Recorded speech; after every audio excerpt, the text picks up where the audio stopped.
Vale, muchas gracias. Además, ahora en el primer panel que vamos a arrancar, por favor, los participantes podéis ir subiendo al escenario.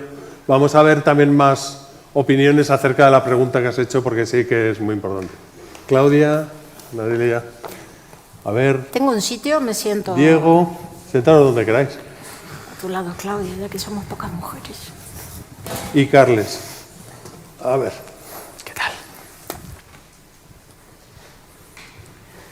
¿Cómo estáis? Mira, venía con los deberes. Muy bien. Ay, gracias. Carles. Toma, que te voy a hacer sudar. Pues muchísimas gracias por estar aquí. Vamos a pasar al primer panel de expertos. Como ya dije el año pasado, este es un panel que me gusta moderarlo a mí, porque aparte de cofundador del RPA Summit, también tengo experiencia desde hace 4 años ya en proyectos RPA con pequeñas empresas y organismos públicos. Y esta pregunta de cómo empezar, que era la del año pasado, y este año es cómo empezar o arrancar y escalar RPA, pues es sistemáticamente una pregunta que hacen las organizaciones con las que suelo colaborar, ¿no? En general, cualquier organización que quiera empezar a implementar un proyecto de automatización o una estrategia debe tener en cuenta un montón de aspectos críticos para empezar, que no tienen que ver tanto con el proceso, sino muchas veces, como antes ha dicho Marcos, con la gobernanza y con cómo va a funcionar eso en el futuro, ¿no? Yo creo que las personalidades o las personas que tenemos, o amigos, muchos de ellos, en el panel de hoy nos van a ayudar a llegar a esta conclusión. Los voy a presentar, empezando por ahí, por vuestra izquierda, Carles Balle, que es CTO y director de Delivery Business Unit de Microsoft en Seidor. Tiene más de 30 años de carrera profesional enfocada en el desarrollo de proyectos estratégicos y tecnológicos para potenciar el engagement con clientes y empleados para mejorar la productividad y eficiencia de las empresas. Claudia Renzo, saltamos del lado a lado, es licenciada en Computer Engineering con un posgrado en Marketing por la Universidad Simón Bolívar, completó sus estudios en SAD y IE en España, tiene más de 20 años de experiencia en diferentes áreas de negocio de tecnologías de la información en España y Latinoamérica, empresas como Microsoft y Cisco, y ha sido Country Manager de EasyVista y Caños Spain. Ha trabajado tanto en modelos de negocio directos como indirectos y actualmente es la directora comercial de seguros y entidades financieras de SS&C Blueprints. Claudia, bienvenida. Anadelia, que ya la habéis visto hablar, Anadelia Sadella Bisue, es ingeniero superior en informática y Executive MBA por IESIDE. Desde el año 2012 se dedica a la gestión de proyectos, focalizándose en la optimización, la gestión de proyectos, aplicando la automatización inteligente a los procesos de negocio como directora del área de digitalización de procesos en Ozonetec. Y Diego Alonso, el último pero no el último, que es el Head of Star Automation en RPA Technologies del grupo Weber. Tiene más de 23 años de experiencia ayudando a generar eficiencias en organizaciones mediante el uso de tecnologías puntuales en orientación a negocios. Es ingeniero informático con especialización en soluciones de automatización inteligente y de inteligencia artificial. Es colaborador docente en SIC y el EA Business School y es responsable del equipo de consultoría y servicios de RPA Technologies. Muy bien, bienvenidos todos. Voy a cogerme un poco de agua porque me seco. Vamos a empezar. Tenemos el panel estructurado con una pregunta inicial, luego hay más preguntas, pero ya sabéis que podéis seguir adelante completando, y esperamos que no nos peleemos, sí, los amigos, la información. Yo creo que vamos a empezar por Diego Alonso. Una de las preguntas relacionadas con la última que se ha hecho en la intervención de Anadelia, en vuestra experiencia, ¿por dónde se suele iniciar la búsqueda de la implementación de los primeros casos? ¿En el back office o en el front office? Bueno, buenos días a todos, muchas gracias, Chema. Esta pregunta siempre cae en el examen, ¿eh? En todas, yo creo que siempre empezamos Y si es una respuesta tipo test, pues tendría que responder que claramente en el back office, pero me gustaría desarrollar un poco el por qué llegamos a esa reflexión. Antes yo creo que justo lo estabas explicando, Sí. con la pregunta de un asistente, oye, ¿cómo podemos encontrar ese caso? Para arrancar, ¿no? Para arrancar, que sería este bloque, ¿cómo arrancamos y cómo generamos ese impacto? Pues el ADN de ese caso de uso para arrancar tiene que tener 3 ingredientes básicos. Impacto directo, en términos de lo que llamamos el ROI duro. Luego hay muchos drivers, pero ese primer caso es capital que tenga ese impacto directo. Segundo ingrediente, para arrancar y por dónde empezar, tiene que ser silencioso en el delivery. No sé si estáis de acuerdo con esta, es decir, que no genere ruido durante su implementación, que exista un único punto de contacto, que tengamos un process owner, un champion, no tengamos 20. Si lo llevamos esto, por ejemplo, en el front line, en el front office, pues evidentemente esa circunstancia no se da, porque la operativa del front office ya requiere que en un mismo agente no hay un único agente por un servicio, sino puede haber más de 50. Es decir, esa implementación silenciosa no la vamos a tener. Y por último, el tercer ingrediente tiene que ser absolutamente mediático desde el punto de vista del mensaje de difusión. Entonces, con esas 3 características es pues, más fácil encontrarlo en esa primera instancia y en el bloque cómo arrancar, cómo encontramos ese caso en el back office. Me gustaría aprovechar la cuña para decir que el front office es el gran olvidado de la automatización robótica.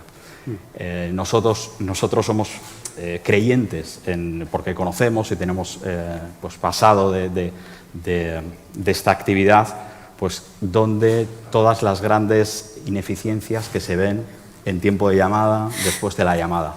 Y creo que es una buena estrategia pues empezar a mirar para ese primer caso, pero sobre todo en organizaciones en las que tiene un volumen de operación en la primera línea de llamada, pues tenerlo en consideración, pero yo creo que la industria nos dice en una segunda instancia. Perfecto. Muchas gracias, Diego. Siguiendo con el tema, estamos con una primera parte que es más bien de arrancar, y luego espero que subamos a escalar. Bueno, lo podéis meter cuando queréis.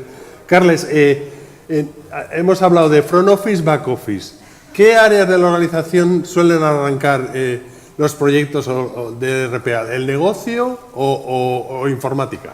Bueno, pues, en vuestra experiencia. Pues lo de todo, encantado de estar aquí otra vez, como segundo año, juntamente con Diego, que hemos gusto repetido vernos. este año. Pues básicamente, en la gran mayoría de casos, iniciamos por la parte TIC, por la parte de departamento de informática, que es la que de alguna manera empieza a conocer la tecnología o diferentes soluciones y ve que puede de alguna manera complementar a negocio con esas soluciones nuevas, pues un valor muy tangible, ¿no? Al final también el año pasado con Diego comentábamos que el área tecnológica es vital, pero también es vital el conocimiento del CIO, de esa figura, de alguna manera que tenga una visión no solo tecnológica, ¿no?, sino también de negocio, lo que llamábamos el año pasado el CIO 2.0, con lo cual pues ahí es donde también tenemos nuestro sponsor interno desde el área TIC. A partir de ahí, cuando empezamos con el primer proyecto en el área TIC, esto corre como la pólvora, ¿no? Es del frontend, el backend, corre como la pólvora. En toda la compañía se está viendo que, ostras, se está ejecutando un proyecto que tiene un ROI ya declarado desde el minuto 1, con lo cual pues también nos facilita la penetración en cualquier compañía, como decía antes Amelia, en cualquier sector, no depende de que es un modelo sectorial, sino en cualquier empresa de cualquier sector podemos entrar de la misma forma, pero evidentemente sí que entramos por la parte TIC. A partir de ahí explota lo que es pues las nuevas posibilidades de nuevos entornos, nuevas soluciones en otros departamentos que de alguna manera, pues bueno, el boca a boca interno de la compañía pues se va produciendo. Muchas gracias, Carles. Anadelia, hemos hablado de front office, de back office, hemos hablado de informática, el negocio, pero al final hay que analizar los procesos. Cuando entras en análisis de procesos, ¿qué perfil de usuario de negocio soléis encontrar? ¿Es más alto directivo o es más un entusiasta o es más ¿Qué es? Aquí uniendo un poco lo que ha contado Carles, lo que ha contado Diego, tenemos que llegar a quien realmente realiza la tarea, al usuario de negocio, pero por varias vías. Normalmente el sponsor suele ser alguien de sistema, normalmente el CEO, porque nos presentamos, o sea, se nos presenta una figura extraña. Tenemos unos trabajadores que sus recursos humanos ya no es recursos humanos, pasa a depender de sistemas, se alojan en infraestructura de sistemas, se controlan desde sistemas, pero realizan tareas para el negocio. Entonces, luego sí que necesitamos entrar en la parte de los directores de operaciones, quien realmente conocen el negocio, y ellos identificar por qué tenemos que llegar al último usuario. Y con respecto a lo que Carles decía, esto corre como la espuma. Bueno, Osonatech es una empresa gallega. Aunque no trabajemos en Galicia, somos una empresa gallega. Y a nosotros esto le llamamos el efecto prestige. El primer proceso cuesta muchísimo encontrarlo porque, como bien decía Diego, tiene que tener unas características, sobre todo que no sea un proceso crítico, que suele ser uno de los que ponen sobre la mesa. Un proceso crítico no, un proceso que muestre las bondades de la tecnología. Pero luego hay que frenar el efecto prestige, ya todo el mundo tiene ideas felices. Entonces aquí es una combinación, entra en juego también el presupuesto, entra en juego los casos de negocio que muchas veces el sponsor dentro de la organización tiene que presentar a los presupuestos, pero bueno, se involucran a muchas personas, aunque normalmente tenemos que tener también en cuenta que esto hay que gestionar el cambio cultural, quien nos va a contar el proceso no tiene por qué tener un conocimiento tecnológico y tenemos que tener las armas y la ductilidad para poder extraer de esa persona los requisitos que necesitan. Muy bien. Sobre este punto, si me permitís, algo que absolutamente de acuerdo con el planteamiento de Ana Delia, y tienes que atacar por diferentes flancos, ¿no? ¿Quién es el sponsor? Champions en diferentes áreas de operaciones, pero nosotros también hay que identificar quiénes son los haters de la automatización. ¿Vale? El promoter y el hater exacto. Es fundamental. Tener ese mapa es importante para algo que también pues, siempre ya habéis mencionado, cómo vamos a gestionar el cambio dentro de la organización. Muy bien. Muchas gracias por la puntualización, Diego. Claudia, hemos hablado front office, back office, negocio, TIC, las personas y las metodologías. ¿Qué tipo de herramientas o metodologías soléis encontrar que utilizan los clientes con los que trabajáis al iniciar este viaje de automatización?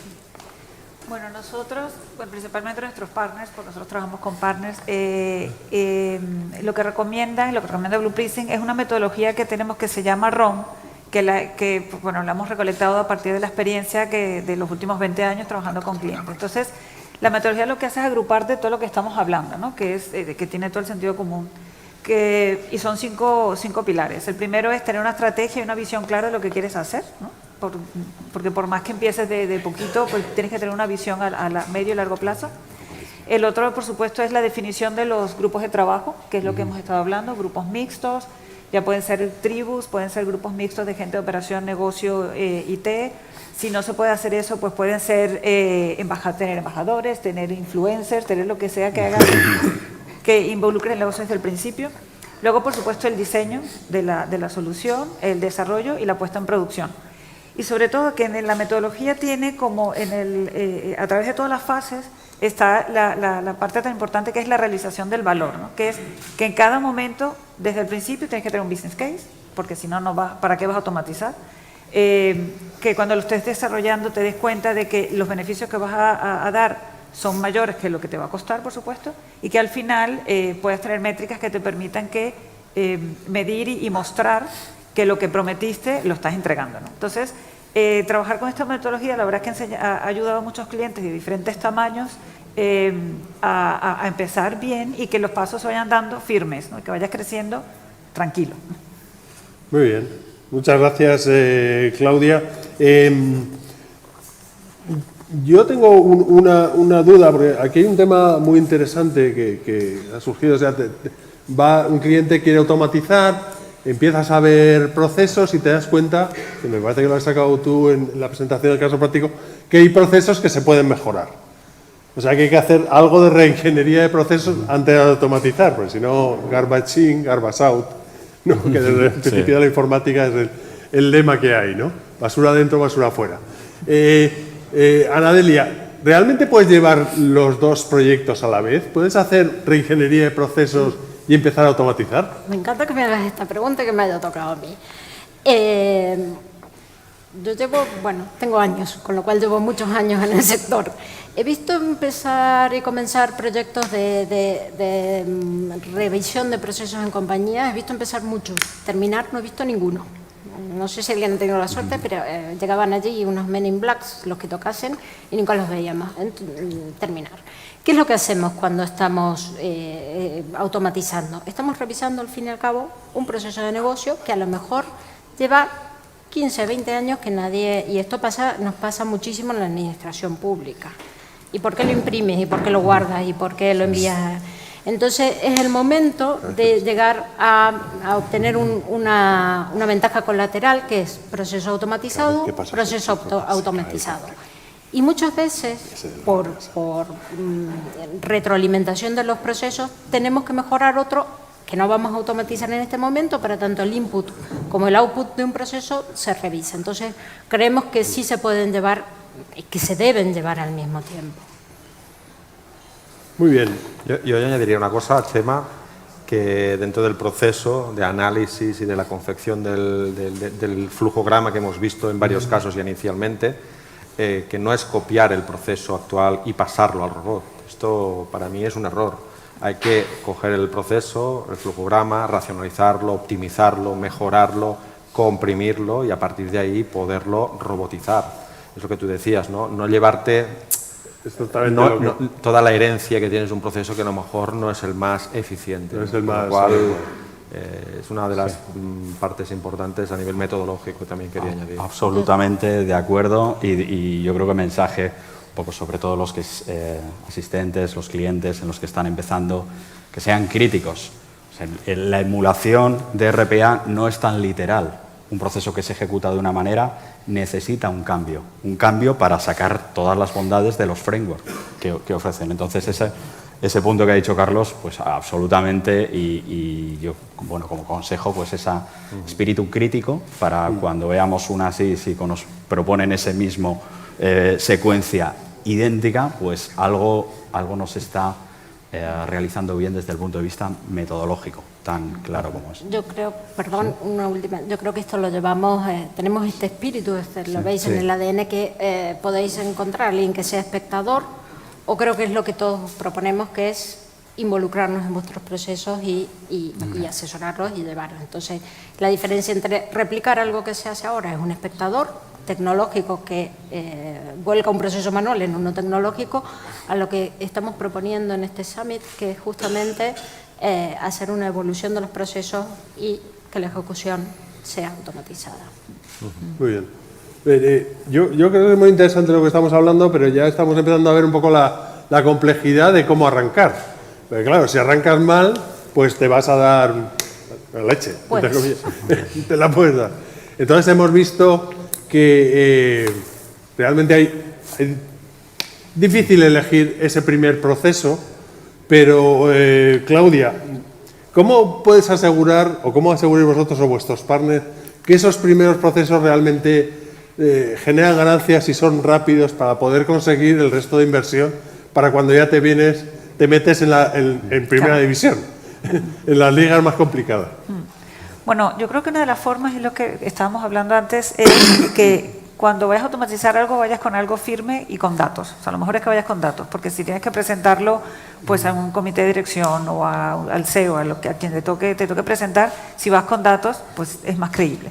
Y para eso, pues yo creo que lo mejor es utilizar una herramienta de process mining.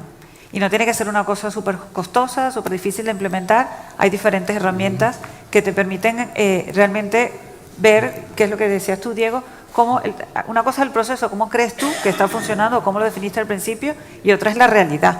Entonces, con una herramienta de process mining ves que del happy path que llaman, que es lo que debería pasar, a lo que está pasando en realidad, pues hay una gran diferencia. Entonces, antes de meterte a automatizarlo, lo arreglas y luego ya lo automatizas. Y cuando lo automatizas vas con datos y dices, hemos analizado estos, yo qué sé, 5 para empezar, y este es el que tiene más sentido. Y hace falta porque tienes que tener un quick win para poder, pues eso, recibir el acompañamiento, la aprobación de la gente de negocio, de los directivos, etcétera, y así ya te van a dejar seguir con más tranquilidad, ¿no? Muy bien. Bueno, buena recomendación, sí, Adelia. Perdón, es que no es por discrepar, porque no vamos a discutir, pero sí creo Podemos que... discutir, no pasa nada. Sí, discutir. Podemos discutir. Discuss en el buen sentido del término. En el sentido inglés. Exacto. de la palabra. Exacto. Discuss.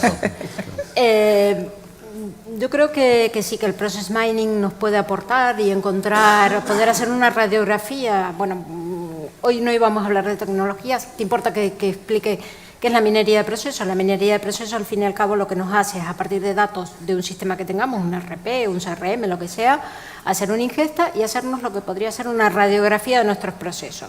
Y donde nos encontramos que un proceso de facturación que yo pensaba que tenía 5 pasos, es que hacen unos mapas de espagueti y aquello se desparrama por toda la compañía y hasta el auxiliar administrativo termina interviniendo. Entonces, estos son herramientas muy útiles que las tenemos y que hay de todos los tipos y que se pueden implementar desde un nivel inicial, pero para mi gusto, cuando estamos en una fase de arranque, todavía no tenemos ni siquiera la madurez. Yo veo el process mining una vez que toda la paja la hemos despejado, que son los primeros procesos que identificamos de forma fácil, con un cuestionario bien guiado, y luego sí, y muy importante, llega un momento en que ya se nos agotaron las ideas. Pues vienen en nuestro auxilio tecnologías como el process mining, que son absolutamente complementarias al RPA. Pero no es como un primer paso para empezar, pero que tenemos que tenerlo en cuenta, que vamos a crecer por ahí. Dependerá mucho también del tamaño de la empresa, del alcance del proyecto, Sí. etcétera, ¿no? No, y que también el uso del process mining, lo bueno que tiene es que no necesariamente tienes que automatizar el proceso. Quizás te das cuenta de que lo que tienes que como una cambiar herramienta es... de optimización de procesos. Exacto. Entonces, y lo bueno, lo que hemos visto en nuestros clientes es que, como eso sí te lleva datos, como cuando hablamos del front office, por ejemplo, en un call center tienes un montón de datos súper valiosos. ¿Cuántas veces llama un cliente a reclamar en la misma...? Sí, en un call center es que no hay manera Claro, de... entonces coges todo eso y claro, ya vas con... Pero sí, también Pero el sí tamaño de la aclarar empresa, que no es un sine qua non. Sí, no. Efectivamente. Pero lo que sí es un sine qua non, y se ha saltado antes, es el ROI. O sea, aunque sea el primer proyecto, tiene que tener un ROI. Hay gente que opina que realmente no es posible conseguir un ROI preciso en proyectos de automatización, sobre todo si vamos más hacia el front office, donde intervienen factores como experiencia de cliente y otro tipo de cosas. Y hay gente que defiende que sí, que esto es sota, caballo y rey. Carles, ¿tú qué opinas? Hombre, yo pienso que sí.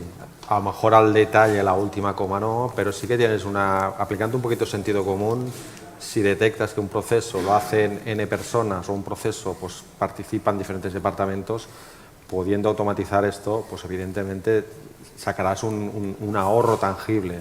Esto, pues nosotros en nuestros clientes lo estamos haciendo prácticamente en las primeras fases para que de alguna manera también ayudar al propio cliente a defenderlo internamente, ¿no? Porque ahí pues ya sabemos todos que a nivel presupuestario, pues en función del momento del año, pues es más fácil o más difícil, pero si hay un ROI claro, pues nos facilita y también al cliente le facilita a alta dirección, a lo que es dirección financiera, justificar pues que hay una inversión, pues porque hay un ROI que en 3-6 meses lo pueda recuperar, ¿no? Entonces para mí es un plus, evidentemente hay que trabajarlo, no tendremos el último hasta la última coma, pero sí que yo veo que es bastante factible y básicamente es necesario.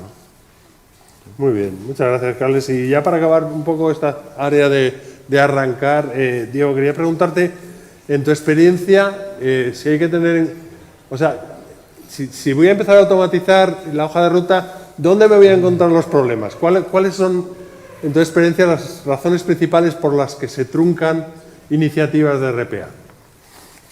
Bueno, ¿dónde está el betadine? ¿No? Exactamente, esa es la pregunta. Pues, sobre todo en la parte de arrancar, yo creo que lo hemos mencionado en diferentes puntos. Y algo que yo creo empezaba Carlos, iniciativas, el CIO de 2.0 pues ha facilitado. Claramente son equipos de trabajo y tiene que ser un híbrido y tiene que tener una visión de tecnología, pero tiene que tener participación de negocio. Hace 6-7 años pues nos encontrábamos sponsors únicamente de un área, ¿no? Tecnología que buscaba evaluar pues básicamente una plataforma. Y se hacían grandes inversiones, los fabricantes en este caso, pero no había una profundidad. Y desplegaban unas arquitecturas impresionantes en alta disponibilidad, pero se había inventado un caso para una prueba de concepto y no había profundidad de pipeline de oportunidades, es decir, a espaldas de negocio y sin estrategia. Y veíamos el caso inverso, ¿no?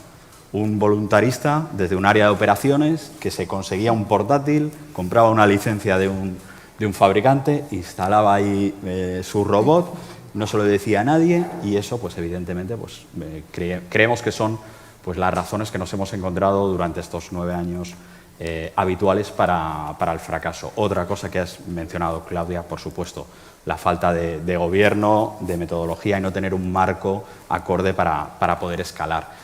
Y si me permites, la última, y yo quiero crear un poco de polémica, a ver qué os parece. Y yo creo que es el término, el acrónimo. El acrónimo ha hecho mucho daño, porque esto de RPA, pues se tenía que haber bautizado RTA, porque son tasks. Hemos puesto el umbral muy alto. Y ese umbral tan alto, pues el usuario, los sponsors, se piensa que vamos a abordar, que se va a abordar el proceso desde esa entidad. End-to-end. El end-to-end. Y este concepto yo creo que cada vez más está interiorizado y pues esas iniciativas truncadas de o es el 100% o no me vale, no sé si os habéis encontrado ese mantra que viene normalmente de los haters, ¿no? No me vale un 70% de automatización, no me vale incluir la toma de decisión del humano. Entonces, creo que manejar las bondades de este marco, de este apasionante mundo de la automatización, tenemos que quitarle menos peso a la P, en mi opinión. Y, bueno, por supuesto, ir pensando en el mínimo automatismo viable e ir creciendo hacia pues, esa entidad que es el proceso. Pero si marcamos de partida, pues oye, vamos a abordar el proceso como objetivo, pues también creo que es uno de los resistencias, obstáculos que nos podemos encontrar. Se pueden encontrar. No ha creado polémica. No, Vamos a registrar el nombre. Y no, pero eso es mejor llamarlo automatización. Así incluyes más cosas. Sí. Perdón. No, digo que por eso es mejor llamarlo automatización, porque así puede ser desde una tarea hasta el proceso end-to-end. Una rutina, una acción. ¿Cuál es la mínima expresión que genera ese impacto? Y esa mínima expresión, si nosotros mismos, como industria, nos marcamos, tiene que ser esto, pues bueno, tenemos que hacer una labor pedagógica, explicarlo, yo creo, en todas las... Y el Summit tiene que cambiar el nombre para el año que viene. Porque muchas veces en ese no utilizar la herramienta adecuada para cada caso, lo que te están planteando realmente es un proceso que sería modelable con un BPM, que ya sale creo de la galaxia de todo el mundo, pero realmente lo que quiero es que llego, lo automatizo, lo envío por correo, que lo firme no sé quién, y digo, bueno, estamos mezclando dos cosas. La tarea, si la puede hacer un RTA de Diego, me encanta. Pero por encima hay otra ahí, Ana Delia, entrando un poco más, o sea, ya... Si estamos empezando a hablar de escalar, que ya habéis empezado a hablar de escalar de alguna forma, una vez hemos identificado esas iniciativas, ¿qué variables, o sea, cómo se debería estructurar el approach a una estrategia de automatización? ¿Tiene que ser una cosa de cojo un proceso, empiezo a automatizar trozos hasta que lo tengo todo? ¿Voy picando en varios procesos? En vuestra experiencia, ¿qué es lo que los clientes suelen elegir? Anaeli. A ver, creo que para todos sería el caso ideal que el cliente nos cuente un poco un proyecto de automatización y poder establecer un roadmap con varios casos. Lo cierto es que creo que nos cuentan o nos dejan ver, es que me interesa hacer esto y todos tenemos que hacer un negocio y sabemos que si no hacemos eso y nos dan la visibilidad de eso, después cuando empiezan a crecer, dicen, ¿cómo no me lo avisaste? Pero ¿cómo no me lo mostraste? Entonces, la situación ideal sería poder hacer una visión general hacia dónde queremos ir, ir colocando en el roadmap por el criterio que sea, por área, por departamento, por ROI, por recuperación de horas, pero sobre todo, y aquí hablando un poco por qué fracasamos, mantener cada idea feliz. Cuando el Prestige llega a las costas, la gente aporta muchas ideas y no todas son viables o no para todas es el momento. Entonces, tener la disciplina que nuestro consultor o nuestro partner nos ayude a colocar esa pieza en el momento que toca, creo que es muy importante a la hora de escalar. Muy bien. Diego, una cosa que estamos viendo es que, evidentemente, aquí va a cambiar muchas cosas. Cambia la forma de trabajo en algunos casos, cambian procesos, como hemos visto antes, que se pueden hacer de ingeniería. ¿Cómo gestionas, en tu experiencia, cómo se puede gestionar esa gestión de cambio a lo largo de todo el ciclo de la vida de automatización y, sobre todo, qué papel juegan los usuarios? ¿No? Es el tema que ya comentaba antes. Ya esto ya se automatiza y voy y me piro. ¿Cómo lo ves eso? Absolutamente. Bueno, hay que no descuidar la fase post-automatización.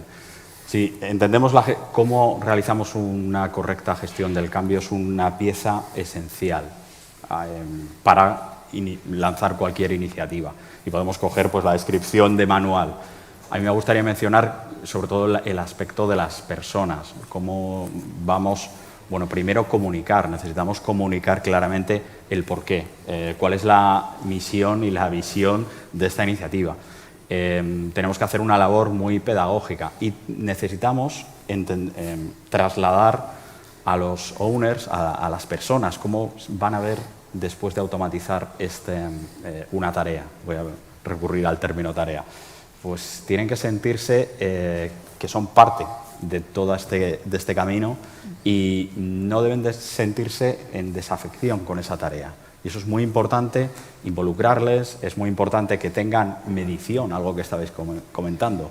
Absolutamente la medición es esencial para automatizar, pero también en el post-automatización necesitan tener herramientas métricas para saber, para tener el gobierno de cómo se está ejecutando.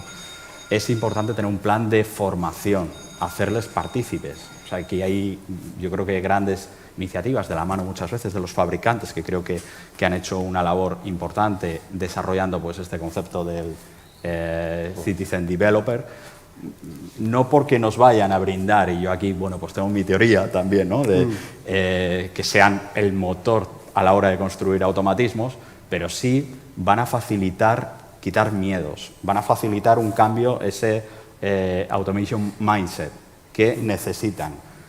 Y toda esta, bueno, pues comunicar, que no se sientan en desafección y formar, creemos que eso es clave a la hora de gestionar el cambio organizativo. También ha ayudado, y aquí guiño otra vez a fabricantes, ¿no? de cómo ha cambiado el panorama también de las soluciones. Aquí hablábamos hace unos años que había un camino binario, o atendido o desatendido, ¿no? el worker. Y ahora cada vez más entendemos que el humano tiene que estar en coexistencia con la ejecución. El humano tiene que estar en el loop. El humano no es excluyente. Un proceso más eficiente con automatización es un proceso que necesita al humano en la interacción. Y ese punto yo creo que ha sido muy favorable. Ya no sé si os pasa, no nos encontramos tener que, oye, vienen a quitarnos el trabajo. Hay otro tipo de resistencias, y resistencias a todos los niveles, resistencias incluso de los gerentes, de los mandos intermedios, porque muchas veces les cuesta enseñar incluso las miserias de la documentación. A todos nos cuesta, ¿no? Pero no por ese mantra de nos van a quitar el puesto de trabajo. Entonces, con todos estos elementos, comunicación, formación, incluir en la decisión, en la ejecución, pues de alguna manera mitiga esa resistencia numantina que algunas organizaciones pues tienen.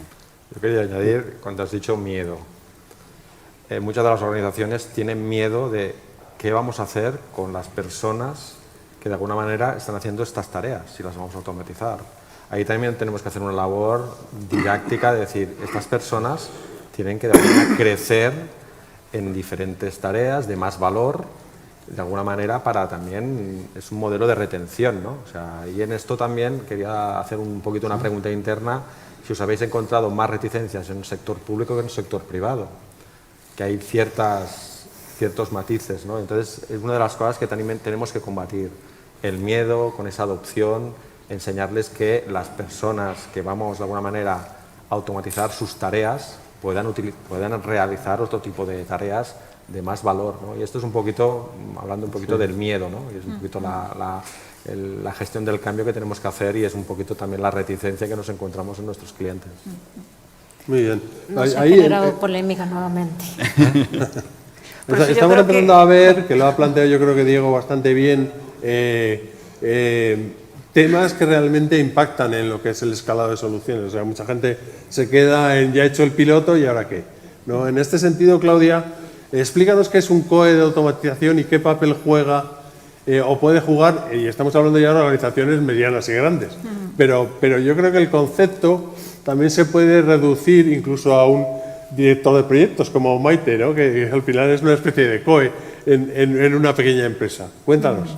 Bueno, eso normalmente, y de nuevo la metodología nuestra ayuda a la creación de ese COE, ¿no? O sea, porque una vez que surge la necesidad, ya sea a través de analizar los procesos o petición de la gente de negocio, etcétera, ya hay que empezar a organizar eso, ¿no? Entonces, cuando tienes que tener la visión y empezar a diseñar los roles que antes mencionaba con la metodología, tienes que crear o COE o lo llamas como lo llames, ¿no? Pero tiene que haber ese, creo que lo comentaste tú también, Diego, ese punto central de contacto o donde van a nacer todas las iniciativas. Que no quiere decir que ese COE tiene que estar súper integrado con negocios, con operaciones, con todo, pero tiene que haber un punto central donde... Y esto en las empresas grandes pues es súper complicado, ¿no? Yo he visto, tengo clientes, bueno, yo llevo banca y seguros y claro, los bancos... Sí, 5 o 6 ecosistemas que no... Claro, entonces tienen un COE, tienen el COE de COEs, tienen el COE global y eso pues se va complicando muchísimo, pero el concepto es el mismo y funciona, ¿no? Lo creas... antes de empezar a automatizar, generalmente, tienes que diseñar cuáles son los roles, quién es el líder, quién va a hablar con negocio, los desarrolladores. Entonces, creas ahí la formación y a partir de allí, pues empieza también el proceso de comunicación interna de aquí venimos, no a quitar trabajo, sino a automatizar y mejorar, ¿no? Y para esto, una de las cosas y esto no tiene que ver con el COVID, pero aprovecho, ya que lo comentaban antes, de lo de las horas de reducción y eso da muchísimo, y es verdad, de muchísimo miedo, y la formación es lo mejor que puede haber para que la gente sepa que no se les va a quitar el trabajo, ¿no? Incluso nosotros, como fabricantes, muchas veces cuando presentamos los casos de éxito, tenemos que revisar cómo lo decimos, ¿no? Porque no es de que te de decir, yo qué sé, el banco tal automatizó tales procesos y se ahorró 500 personas o 500 horas, sino que es más productivo, más eficiente y ahora esas 500 personas pueden hacer otras cosas, ¿no? Porque es verdad, la mayoría de los casos es verdad que hay casos que no lo puedes controlar y la empresa pues toma sus decisiones, ¿no? Pero con un plan de formación lo puedes arreglar. Aquí solo quiero apuntar, aquí sí estamos totalmente de acuerdo y que es una figura que sí, venga, arranquemos y luego encontramos, sobre todo en organizaciones grandes, como tú decías, donde a lo mejor entramos a participar como tercer o cuarto proyecto, donde hay 4 ecosistemas totalmente distintos que no se hablan entre sí. Entonces, a lo mejor somos los terceros en llegar, pero sí fomentar esta figura de que haya una visión global de la automatización. Y después contra el miedo, lo mejor es decir, no vengo a quitarte trabajo, vengo a quitarte estrés. Y ahí sí ya te escuchan un poco claro, mejor. Sí, entonces sí hablamos, ¿no? Claro. Muy bien, ya vamos a ir acabando poco a poco. Carles, vamos a empezar a hablar un poco sobre el tema del papel que pueden jugar los proveedores de tecnología o sus partners en esta fase de escalado, en realmente tener una estrategia de automatización dentro de una organización. Pues básicamente yo pienso que debemos ser consultivos, lo primero. Tenemos que tener esas acciones consultivas y, como decía en el caso que habéis expuesto antes, tenemos que hacer una inmersión en el cliente. Tenemos que ser máximo empáticos con el proceso, los procesos, las situaciones, todo lo que tienen internamente para poderles ayudar y hacer esa acción consultiva. Si no, nos verán como alguien externo, ¿no? A la hora de optimizar, racionalizar y también entender el motivo que hemos hablado antes, que que si es un proceso que es titánico, es enorme, por ciertos motivos, ciertas herencias, pues entender los motivos también. Habrán sido pues diferentes personas, diferentes departamentos, que a lo mejor no ha habido una fluidez correcta, pues hay que de alguna manera ser muy empáticos y tener una acción consultiva en todo momento. Es estar muy cercanos tanto con los usuarios funcionales, porque hay dos tipos de roles, tanto los funcionales como los tecnológicos. Muy bien. Y Claudia, cuando hemos hablado de partners, hemos hablado de escalar, hablemos un poco de licencias, que es un tema bastante perro. Okay. Evidentemente, un robot hay que pagarlo. Claro, no somos ONGs. Claro. Es deseable. Al final estás como contratando, digamos, a un becario muy tonto, pero que es una máquina. Una vez que le enseñas, va y lo hace todo. Entonces, eso te cuesta X al año. ¿Qué modelos tú crees que están al alza? Marcos nos ha contado antes un poco también sobre este tema. ¿Se va a mantener este modelo de licencia fija durante mucho tiempo o tú crees que vamos más a modelos flexibles? Bueno, al principio, y sobre todo como Blueprinting en particular, creció mucho con el sector financiero. Entonces los bancos pues, son muy celosos de sus datos, cuando les dices cloud se ponen nerviosos, todos estos robots tocando datos míos dónde van a estar, etcétera. Ya poco a poco, pues todos los proveedores de cloud pues tienen las regiones, han acercado los data centers a los países y a las ciudades casi, y así los clientes se sienten más tranquilos.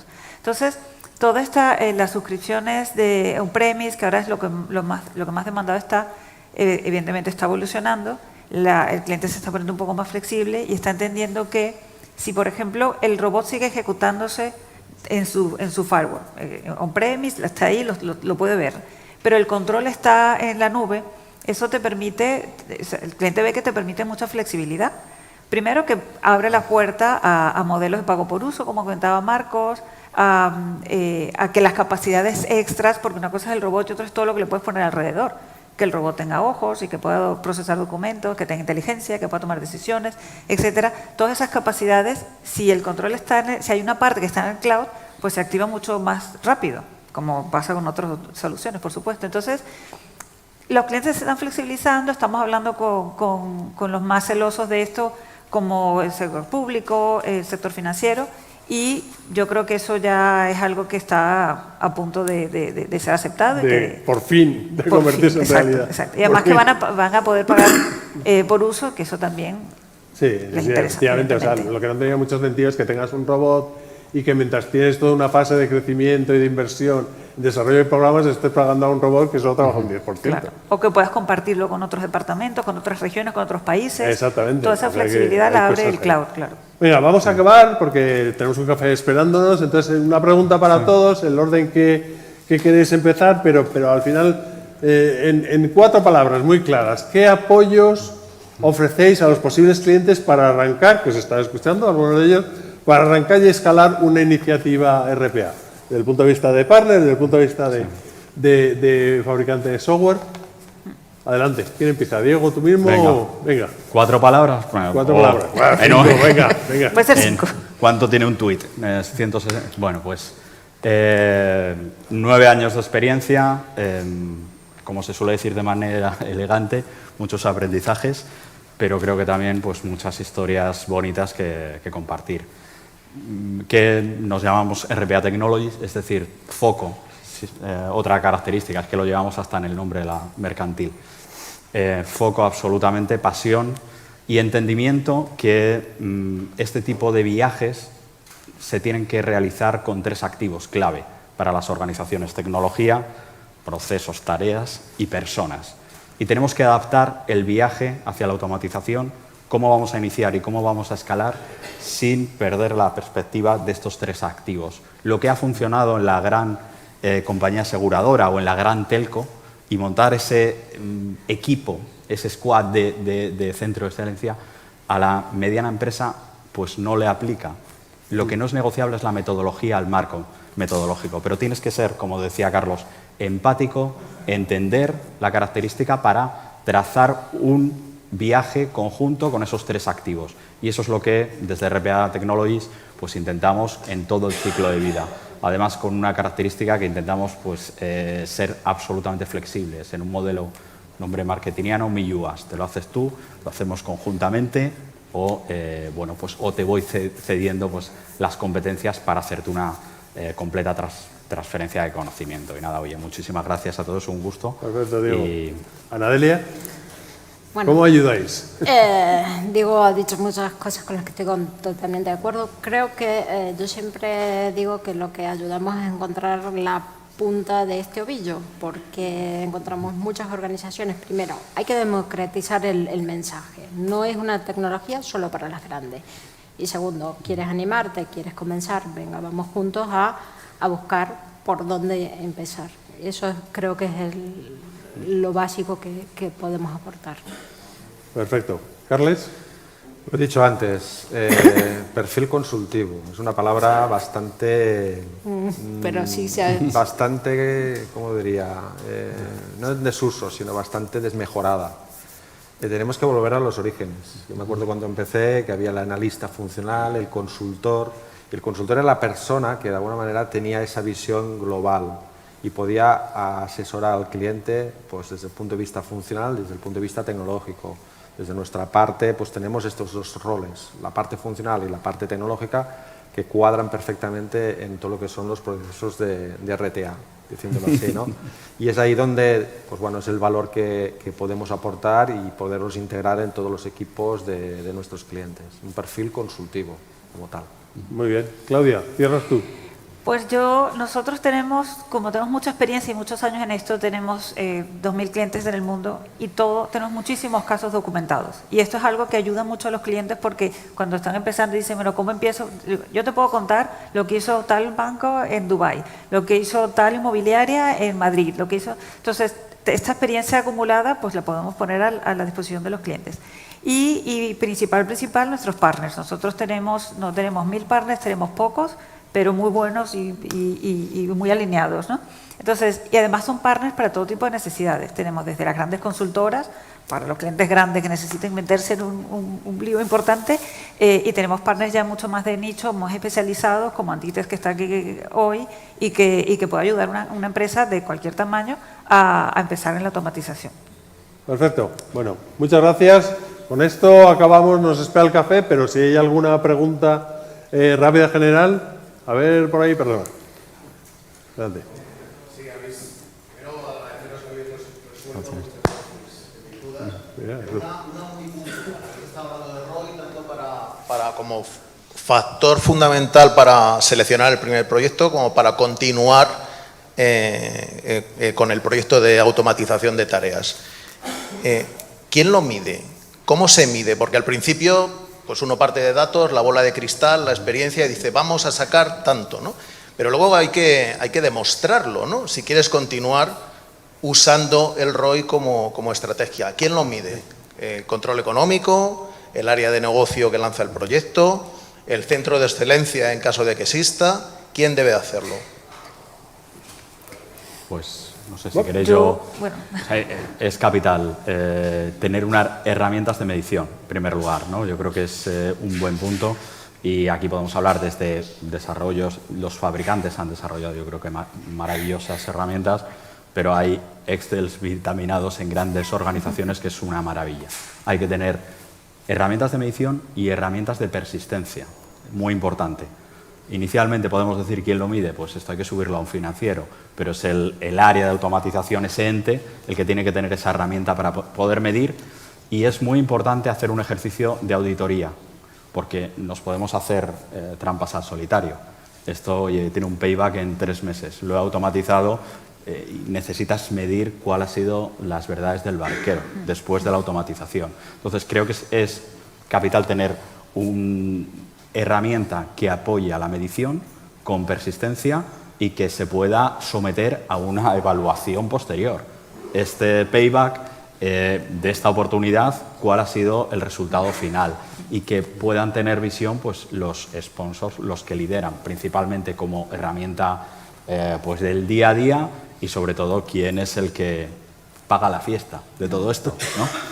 Muy ¿no? bien, Y lo más evidente son las horas, o sea, esa es la primera medida y digamos la más fácil, ¿no? El ahorro de horas. Las horas que tardabas haciéndolo antes y las que tardas después.